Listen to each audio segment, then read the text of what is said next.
Hello guys, welcome to my channel. और आज की वीडियो में हम लोग बात करने वाले हैं ब्लैक क्लोवर के न्यू चैप्टर का, चैप्टर नंबर 334 का। और वैसे इस चैप्टर में काफ़ी कुछ चीज़ें हुई है, जो चीज़ें हुई हैं बेसिकली मैं आप लोग को इस वीडियो में बताऊंगा ही, ठीक है। और आस्था का तो यार दिन ही खराब चल रहा है, ठीक है। जैसे जैसे नए चैप्टर आते जा रहे हैं वैसे वैसे और हाइप बढ़ती जा रही है। इस चैप्टर का नाम था फ्रेजाइल सोल, ठीक है। और अब हम लोग इस चैप्टर का रिव्यू शुरू करते हैं। So guys, my name is Himesh, you are watching super rises. Without any more discussions, let's roll the intro.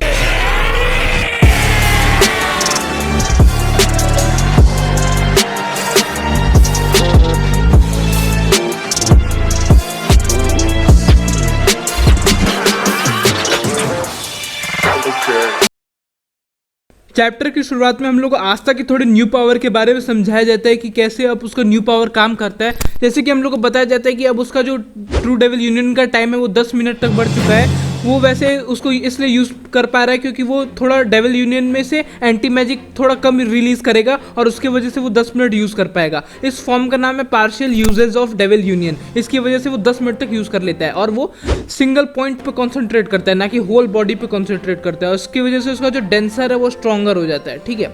उसके बाद हम लोग बात करें तो ऑब्वियसली वो लूशियस पे ही अटैक करेगा, ठीक है। अटैक करता है और यहाँ पे लूशियस डॉज करते रहता है, ठीक है, क्योंकि ऑब्वियसली लूशियस की स्पीड बहुत फास्ट है।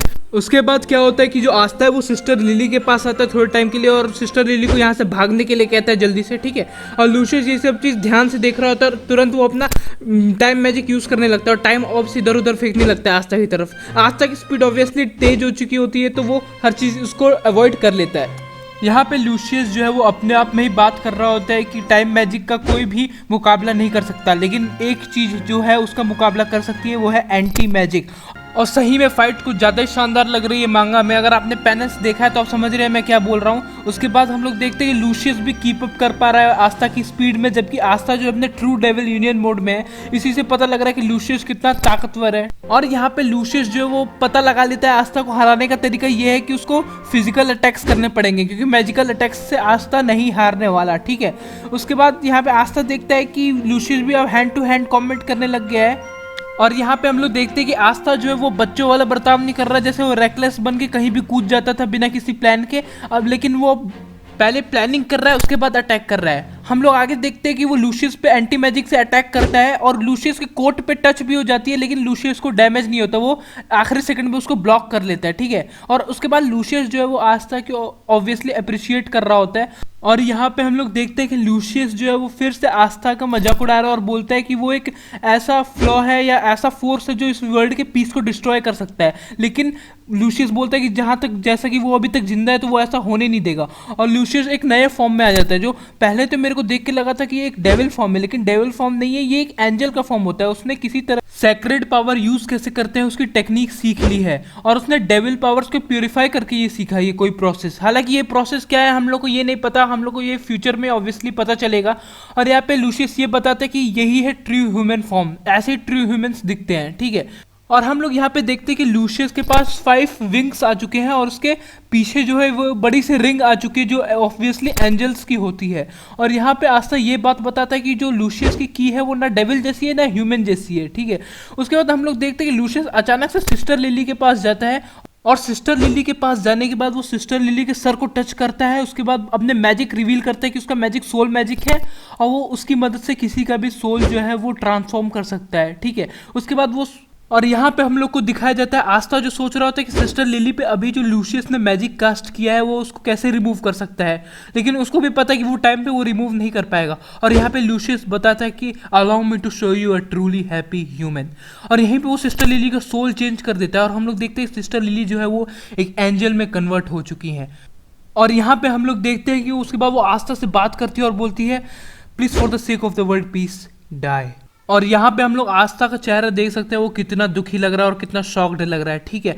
अचानक से फिर हम लोग देखते हैं कि आस्था के एकदम चेस्ट पे अचानक से स्लाइस हो चुका है, एकदम खून निकलने लग रहा है। और यहाँ पे हम लोग देखते हैं कि लूशियस अपने हाथ की मदद से आस्था का चेस्ट कट कर देता है और वो खून ही खून हो जाता है एकदम पूरा, ठीक है।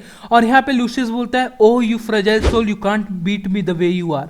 यहाँ पे लूशियस के डायलॉग एकदम सही लिखे गए हैं, एकदम मतलब सेवेज डायलॉग। और यहाँ पे सही में आस्था का बोलूँ तो लक खराब चल रहा है, क्योंकि अब हम लोग देखते हैं कि उसका लक बल्कि यार सही होना चाहिए था, क्योंकि उसको वाइस कैप्टन में प्रमोट किया गया है। लेकिन अगर लक खराब देखे तो पहले उसको यूनो से अभी भी कम नीचे रैंक पे मिला है, उसके बाद अभी भी उस पर पूरी तरीके से क्लोवर किंगडम के लोग ट्रस्ट नहीं कर पा रहे हैं। उसके बाद सिस्टर लिली ने उसको रिजेक्ट कर दिया। उसके बाद जूलियस जिसको वो आइडल मानता था, वो पता चला कि उसको अब इविल बन चुका है। उसके बाद हम लोग देखते हैं कि वो सिस्टर लिली को भी नहीं बचा पाता। सिस्टर लिली जो है वो एंजल बन जाती है। जो उसको वो आइडल मानता था जूलियस को, वो उसकी इतनी बेइज्जती कर रहा है बुरी तरीके से। उसके बाद सिस्टर लिली उसको मरने के लिए बोल रही है। उसके बाद फाइनली उसके चेस्ट पे लूशियस अटैक कर देता है। मतलब इससे खराब दिन आस्था का कभी हो नहीं सकता, ठीक है। और चैप्टर यहीं पे हम लोग का एंड होता है। अब हम लोग डिस्कस करते हैं कि आगे क्या होने वाला है, ठीक है। और पहले इस चैप्टर से रिलेटेड मेरे को आप लोग से कुछ बातें डिस्कस करने की। हम लोग यहाँ पे देख सकते हैं कि लूशियस को अभी तक एक चीज खरोच तक नहीं आई है, ठीक है। और यहाँ पे आस्था अपने स्ट्रॉन्गेस्ट फॉर्म में था, ट्रू डेविल यूनियन फॉर्म। और ये बात आप लोग को पता है कि जो ट्रू डेविल यूनियन मोड है वो सबसे स्ट्रॉन्गेस्ट मोड है आस्था का। और लूशियस ने उसको बिना किसी खरोच के हरा दिया। इसका मतलब आप लोग आराम से समझ सकते हो कि लूशियस अभी दुनिया में सबसे स्ट्रॉन्गेस्ट चल रहा है, क्योंकि वो अभी सीरियस भी नहीं था, ठीक है। वो आराम से तीनों किंगडम को हरा सकता है बिना किसी खरोच के। क्योंकि अगर अब देखो आस्था यहाँ पे मेरे को लग रहा है मरेगा, क्योंकि आस्था को मेन मारने यहाँ पे लूशियस आया था, क्योंकि और उसको जिंदा छोड़ दिया तो पर्सनली मैं डिसअपॉइंट होऊंगा, ठीक है। और अगर हम लोग देखें तो आस्था के मरने के बाद सबसे स्ट्रांग बचेगा यूनो। और यूनो भी यकीन मानो मेरे से अभी आस्था उससे 10 गुना ज़्यादा स्ट्रांग है, क्योंकि हम लोग देख रहे थे स्पेड किंगडम में यूनो जो है वो लूसीफर है वो खरोच भी नहीं मार पा रहा था, और यहाँ पे आस्था ने उसका कबाब बना दिया था, ठीक है। इसी से आप लोग जान सकते हो कि लूशियस अभी कितना स्ट्रांग चल रहा है। और मैं चाह रहा हूँ आस्था मरे, क्योंकि क्लोवर किंगडम को भी तो आस्था की वैल्यू पता चलनी चाहिए ना, क्योंकि उस पर अभी भी क्लोवर किंगडम वाले आराम से ट्रस्ट नहीं कर पा रहे हैं। और हाँ, एक और बात, अगर आप लोग ने लूशियस का न्यू फॉर्म देखा होगा तो आप लोग ने एक बात गौर की होगी कि उस पर थोड़े डियर टाइप के हॉर्न्स भी है, ठीक है। मेनली मैं ये कहना चाह रहा हूँ कि अगर आपने ग्रे डियर जानते हो कि जो जूलियस का फर्स्ट स्क्वाड था उसका अगर आप लोग लोगो देखोगे तो वो एकदम आप लोग देखोगे तो वैसा लगता है, एकदम जो लूशियस की न्यू फॉर्म है वैसा। और एक और बात बता दूं, अगर आप लोग ने चैप्टर 1 ब्लैक क्लोवर का पढ़ा होगा तो आपने देखा होगा कि जो सिस्टर लिली है वो आस्था को अपने एक अटैक से मारती है जिसका नाम है होली फिस्ट ऑफ लव। और वहाँ पे हम लोग देख सकते हैं क्रिश्चियनिटी में जो लोगो नहीं होता चर्च का 4 क्रॉस वाला, वो क्रॉस वाले लोगो हम देखेंगे तो वो सीधा नहीं उल्टा है, और वो उल्टा जो है वो डिमोनिक एक्टिविटी को रिप्रेजेंट करता है। इससे हम लोग को पता लगता है कि हम लोग को फर्स्ट चैप्टर में ही पता लग गया था कि सिस्टर लिली जो है वो किसी न किसी डिमोनिक एक्टिविटी पे फ्यूचर में जाके ऑब्वियसली उनका कंट्रीब्यूशन होगा। और एक और बात, जो लूशियस का न्यू पावर है वो डिमोनिक पावर को ही सेक्रेट पावर में चेंज करता है। तो पहले उसने सिस्टर लिली को डीमन में चेंज किया होगा, फिर उसको प्योरीफाई कर दिया होगा। और मेरे को लगता है वो सारे ह्यूमंस के साथ ही ऐसा करना चाह रहा है। उसके बाद एक और बात ये है कि बात करें नोएल के बारे में, तो आपने स्पेड किंगडम आर्क में नोएल का जो फॉर्म देखा होगा सेंट स्टेज वाला, तो उसमें आप लोग देखोगे कि नोएल का पर टाइप कुछ आ गया जो एंजल जैसे ही दिख रहा है। और अगर हम लोग सिस्टर लिली के देखें तो इनके भी पर आ चुके हैं, और प्लस दोनों वाटर मैजिक ही यूज करते हैं, ठीक है। तो ये भी एक स्ट्रेंज कनेक्शन है जो मैं आप लोगों को बताना चाह रहा था। तो इस चैप्टर में इतना ही हुआ है। आई होप ये वीडियो आप लोगों को पसंद आया होगा। तो इस वीडियो को लाइक करना, मेरे चैनल को सब्सक्राइब करना, और नोटिफिकेशन जल्दी मिल जाए इसलिए आप लोग बेल आइकन को भी प्रेस कर देना। मैं मिलूंगा आपसे नेक्स्ट वीडियो में। So guys, my name is Himesh, you are watching super rise above.